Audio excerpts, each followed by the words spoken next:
ট্রেনের লাইন উপরে ফেলা, আগুন দেওয়া, ট্রেনের ঢিল ছোড়া, নাশকতা করা, আগুন লাগানো, এটা যেগুলো বিএনপির কাজ, আওয়ামী লীগ করে বিএনপির উপর দোষ চাপাচ্ছে। আসলে বেড, ডাক্তার, নার্স, হাসপাতাল রেডি রাখতে, কারণ ওই দিন অনেক কিছু করতে পারে। প্রিয় দর্শক, স্ক্রিনে ছোট্ট একটি ভিডিও দেখলেন, সেই ভিডিও নিয়ে সামনে গুরুত্বপূর্ণ আলোচনা দেখাবো। তার আগে অল্প একটু কথা বলে নেই। আগামীকাল রাত 9:05 বেনাপোল এক্সপ্রেসে আগুন লাগানো হয়েছে। আসলে আগুন লাগালো কারা? বিএনপি আওয়ামী লীগকে দোষ দিচ্ছে, আওয়ামী লীগ বিএনপিকে দোষ দিচ্ছে। মাঝে পড়ে জনতার ক্ষতি হচ্ছে খুব। মূল ভিডিও আমরা স্ক্রিনে দেখবো, তো চলুন কথা না বাড়িয়ে স্ক্রিনে দেখি। বেনাপোল এক্সপ্রেস ট্রেনে আগুন, 4 জনের মৃত্যু। এটা হচ্ছে এখনকার ব্রেকিং নিউজ যে রাজধানীর গোপীবাগের বেনাপোল এক্সপ্রেস ট্রেনে অগ্নিকাণ্ডের ঘটনা ঘটেছে এবং আগুন নিয়ন্ত্রণে ফায়ার সার্ভিসের কয়েকটি ইউনিট কাজ করতেছে। আগুনের ঘটনায় পর্যন্ত 4 জনের লাশ উদ্ধার করা জানিয়েছে ফায়ার সার্ভিস। এছাড়া অগ্নিদগ্ধ এক যাত্রীকে Sheikh Hasina burn and plastic surgery ইনস্টিটিউটে ভর্তি করা হয়েছে। শুক্রবার রাত 9:05 আগুন লাগার খবর পায় fire service and civil defence.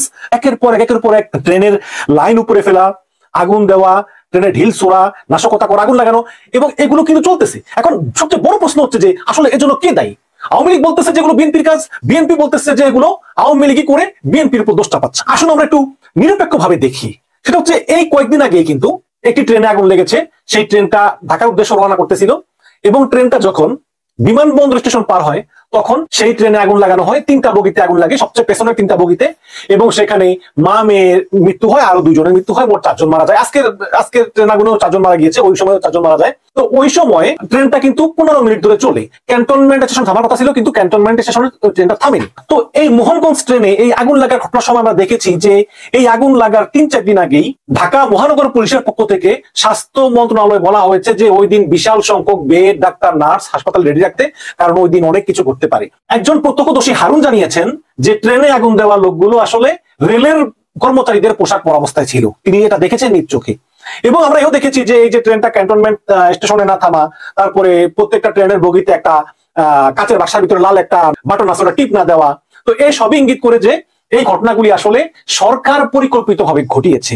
এবং আমরা যদি যুগে যুগে স্বৈরাচারদের ইতিহাস আমরা দেখি, তাহলে আমরা দেখবো যে প্রত্যেকটা স্বৈরাচারী কিন্তু এইরকম বিরোধী দলের উপর একটা দোষ চাপায়, তাদেরকে দমন করার জন্য, তাদেরকে নিশ্চিহ্ন করে দেওয়ার জন্য। এবং শেখ হাসিনার ইচ্ছা কিন্তু স্পষ্ট যে বিএনপির যেহেতু এত জনসমর্থন, এবারে নির্বাচন শেষ হলে শেখ হাসিনা তার ক্যাঙ্গারু কোড ব্যবহার করে এই বিএনপিকে নিষিদ্ধ ঘোষণা করবেন। কিন্তু তার আগে, বিএনপিকে নিষিদ্ধ ঘোষণা করার আগে বিএনপি যে ব্যাপক সন্ত্রাসী কার্যক্রম করে, এটা জনগণের সামনে উপস্থাপন করা জরুরি।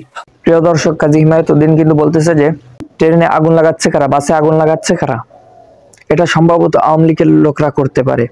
আওয়ামী লীগ করে এই নির্বাচনের পরে আবারও শেখ হাসিনা ক্ষমতায় যে বিএনপিকে নিষিদ্ধ ঘোষণা করবে, এই জন্য বিএনপিকে দোষ দেওয়ার জন্য এগুলা করতেছে। বিএনপির নেতারা তারা বলতেছে কিন্তু এগুলো আওয়ামী লীগ করতেছে। প্রিয় দর্শক, ভিডিওটা যদি ভালো লেগে থাকে অবশ্যই একটি লাইক দিবেন। আপনারা যদি এই চ্যানেলে নতুন হয়ে থাকেন অবশ্যই চ্যানেলটি সাবস্ক্রাইব করবেন। ভালো থাকবেন, সুস্থ থাকবেন, দেখা হবে অন্য কোনো ভিডিওতে।